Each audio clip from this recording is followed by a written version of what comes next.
Hi, and welcome to PowerViews. I'm Dan McDade, your host and president of PointClear. PowerViews is a show dedicated to finding solutions to some of today's toughest marketing and sales challenges. My guest today is Christopher Hosford. He is East Coast Bureau Chief with BtoB Magazine, and he writes and speaks on topics including marketing technology, search, social, and email marketing, and customer relationship management. I found it interesting that in his spare time, Chris is focused on medical and healthcare journalism. He is co-author with Dr. Jorge Picaza of AIDS, the Hidden Killer, and it's one of the first book-length examinations of the AIDS crisis worldwide. Born in Atlanta, which I found out when you were visiting Atlanta one time, and raised in Miami, Chris graduated from the University of Florida in Gainesville. He's a former runner, but he now hates jogging, and he enters track meets today around the Northeast as a javelin thrower. And I kind of asked Chris for something a little special about his interests, and he did say that we should probably stand behind him if we ever attend one of the meets because he's not a very good javelin thrower. So Chris, welcome to PowerViews. Maybe you can start out, if you don't mind telling us, how did you get into javelin throwing? You know, I've always loved that sport. I did run track in high school and in college as a middle distance runner. But my best friend in college was a javelin thrower. I always thought it was the most beautiful of the field events. You know, I like to sit in the stands and watch that beautiful sphere fly in the air. And even though I always finish last in the track meets, I'm doing what I think everyone should try to do, and that is become fitter, get a little better, maybe inch out my personal best, and not worry about my ultimate placement. Well, that's good advice. My wife and I have been taking Pilates now for the last 12 weeks, and that's quite a workout, and it's something a little bit different. Hey, we're into Q2, but I always like to start out with taking a look back and talking a little bit about what may have happened or didn't happen in the last year that kind of surprised you.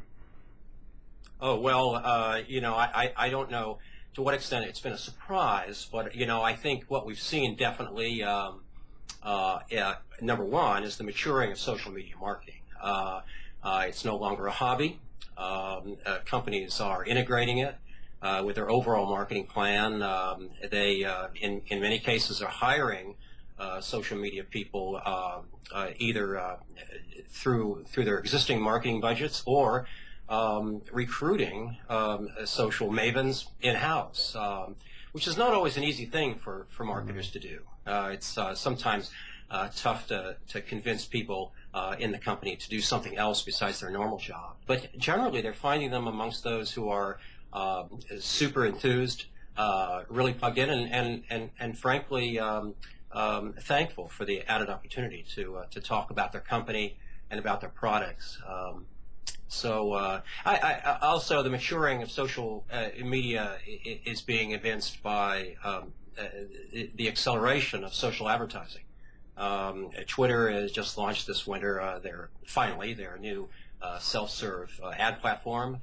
So it's somewhat similar to Google's AdWords, where you can actually go in and with your credit card place ads in Twitter now for the first time. Facebook has just revamped totally last month their advertising lineup with their new reach generator, so it's going to be interesting to see how that works out. But that's a totally new plan for Facebook, and so I think more and more marketers are going to be looking not only at earned media and owned media, but also the paid media that they can gain from Facebook, Twitter, and the rest of them.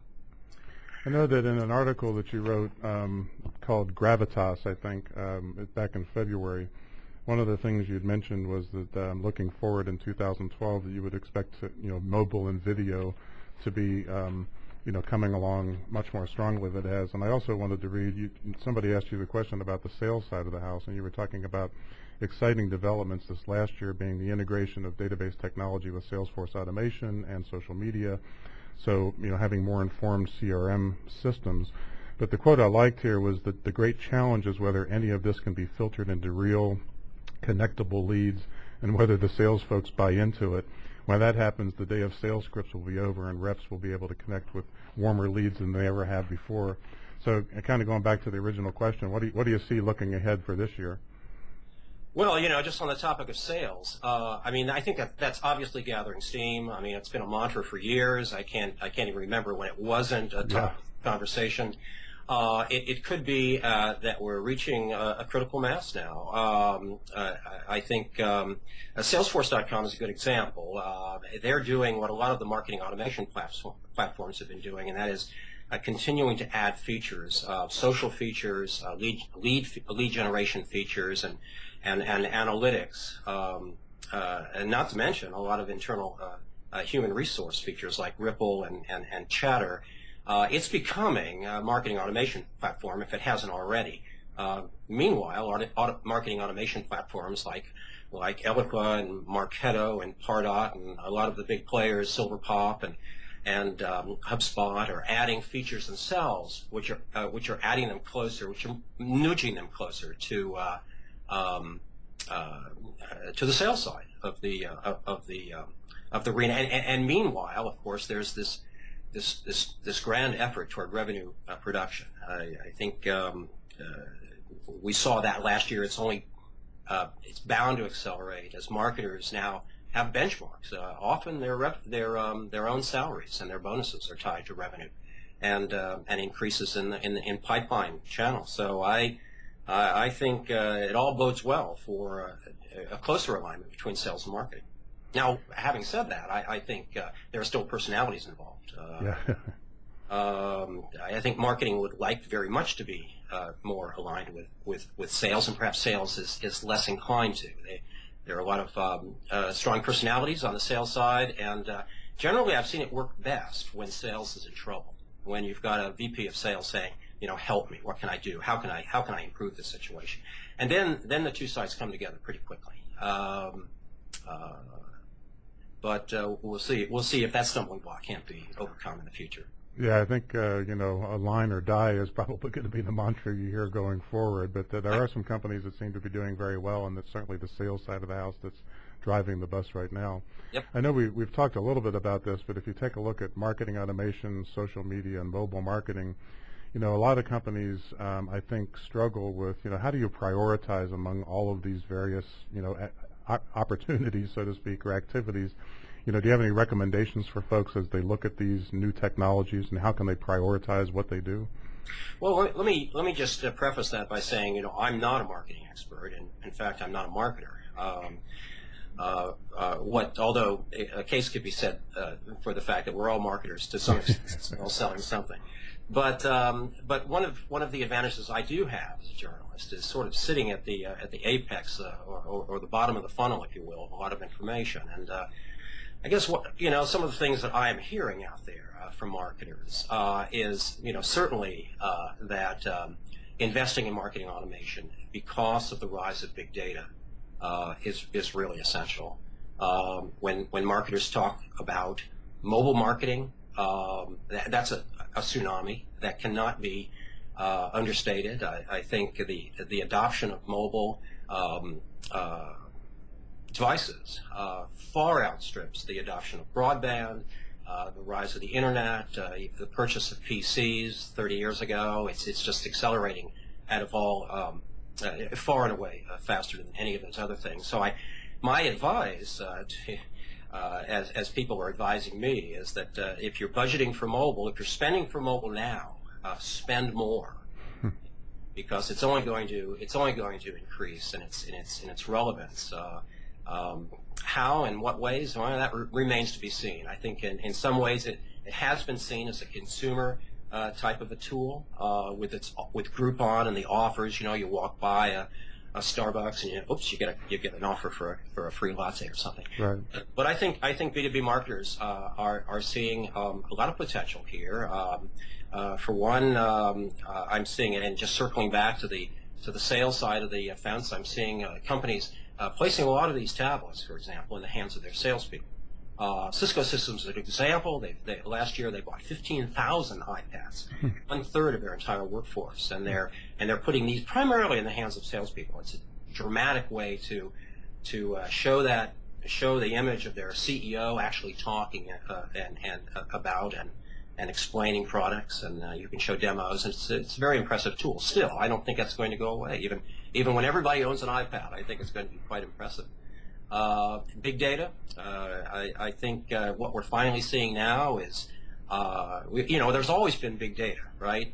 there's always been large data sets. I think what marketers have tended to do is void them like the plague, because they don't have the hardware or the software to parse them and gain any insight out of these large data sets. And perhaps that's been one of the reasons why we've seen such a siloed situation with data. You know, you've got your email database over here, you've got your prospect database, you've got your customer service people with their own database, and even though again the mantra on that's the mantra that's been equally as prolific as the sales and marketing thing. Well, no, we've got to merge these databases together. Well, fine, but then what do you do with this ginormous database? Today, we're seeing at last through marketing automation platforms and standalone specialty shops that these platforms are liaising with, the ability to take these gigantic data sets and actually slice and dice them and get real insights, marketing insights. And that goes for unstructured data too. It's a ton of stuff coming in via social media that no one in it could possibly have parsed. Sentiment analysis, likes, dislikes, sharing. Now, for the first time, that's becoming possible. So I think 2012 will see large movement in the direction of both mobile and the analysis of big data. You know, you mentioned you do have a unique seat at the table as a journalist, and so you hear a lot of conversations and probably have some insight that other folks don't have. Kind of tying into that question about marketing automation and social media, you know, the war continues to rage between so-called inbound and outbound marketing. Is there room for both? Is this moving to a total inbound marketing world? You know, what are your thoughts about that? Yeah, well, I think they both go together. I mean, that's the easy answer, right? But let's just take them, separately. The rage definitely today is inbound marketing. BtoB has just recently done a study, our 2012 marketing outlook, and when marketers have been asked what areas they're going to spend on for 2012, 74% said that they would increase their online marketing efforts, and largely that's inbound. You've got content marketing to lure people in, this whole concept of lead bait, white papers, videos, certainly social media marketing in a very subtle way, floating out offers, URLs for product features. It's big. Search is still huge and will remain so. Adobe has just released today, in fact, an analysis showing that search spend was up 16% last year and will continue to rise. They also said, of course, that mobile search spend is rising hugely, far in advance. And by the way, the engagement and click-through rates are greater in mobile too, which all militates against the need for marketers to spend time with mobile. So that's on the inbound side. The outbound side, however, is not going away.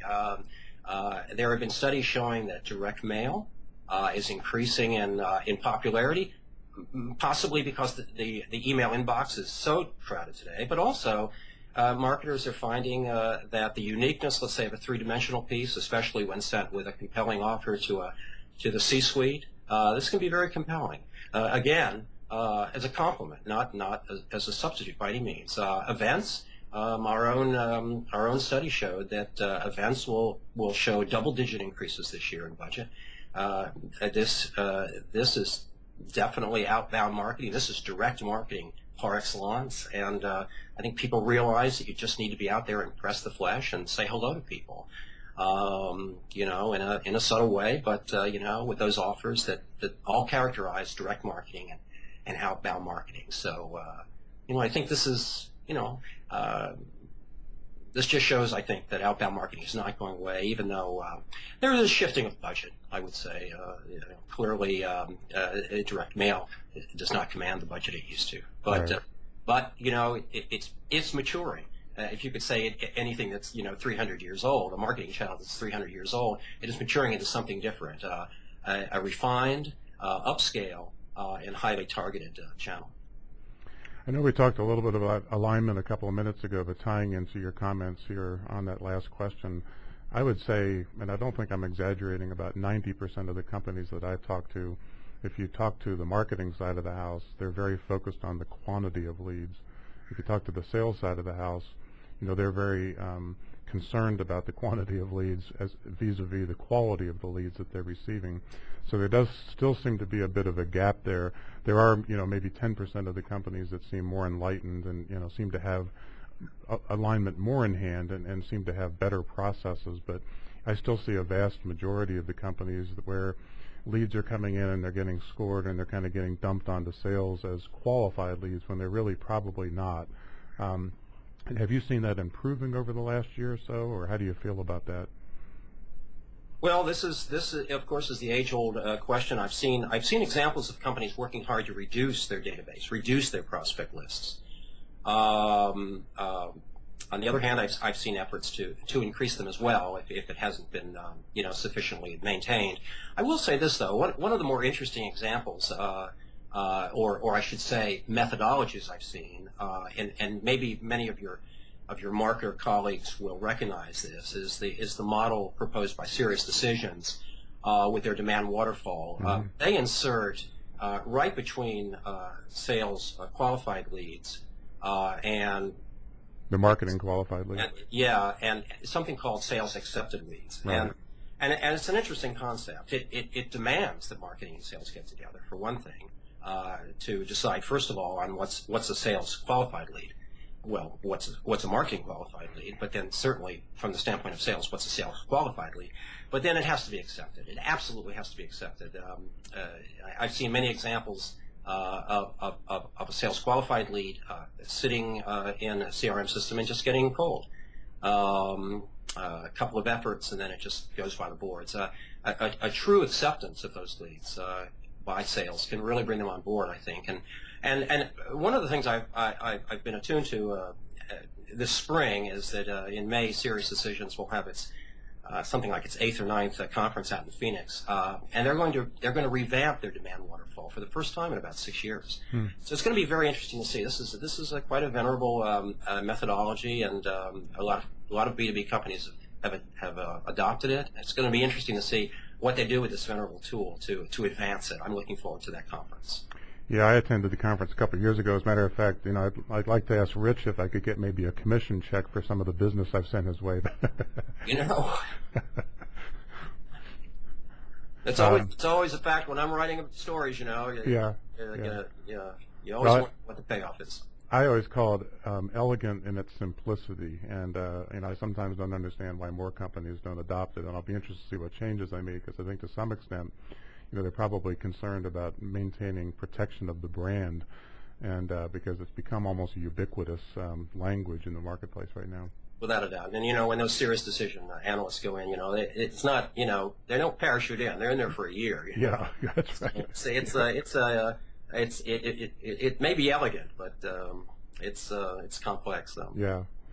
Kind of to wrap up, a broad question about what we might have missed. If you're talking to the marketing side of the house, senior executives in marketing, you're talking to the sales side of the house, what's a couple of bits of advice that we might have missed in our conversation so far today? We've covered a lot of ground. I would say, I would advise marketers, if I could, to get involved more, to blog more. To attend conferences, to write columns for BtoB magazine. Blogging is important because I have found that my thinking can be rather fuzzy until I put things down on paper, and I think so. That's one benefit to blogging. And anybody who does it is forced to understand what they're talking about, hopefully. The other good aspect of blogging or any type of social activity is that you get feedback from your colleagues. I just on the B2B's the BtoB blog feature that we have on our website, in which marketers blog.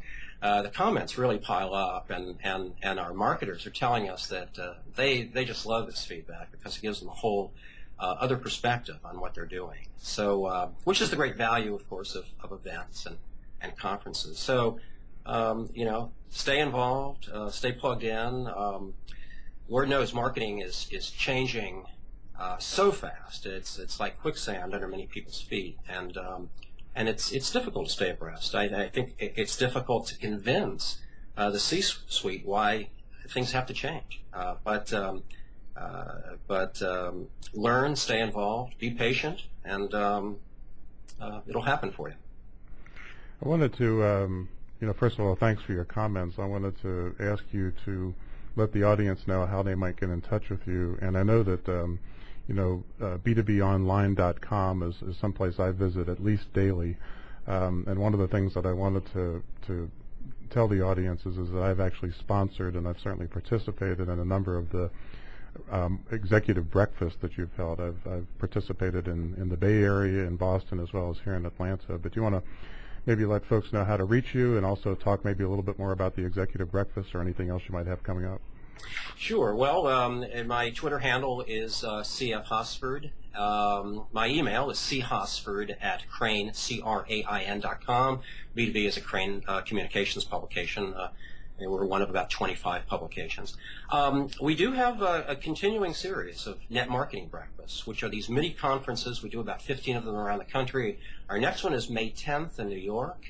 And so we've got a good lineup of marketers there. These are strictly marketers who are talking about their experiences. And I think that's one of the key things about BtoB. We cover a lot of trends. We cover news and analyst reports. But I think the most useful, and from my standpoint, the most interesting stories that we write about and topics that we cover are true case histories, and so our net marketing breakfasts are examples.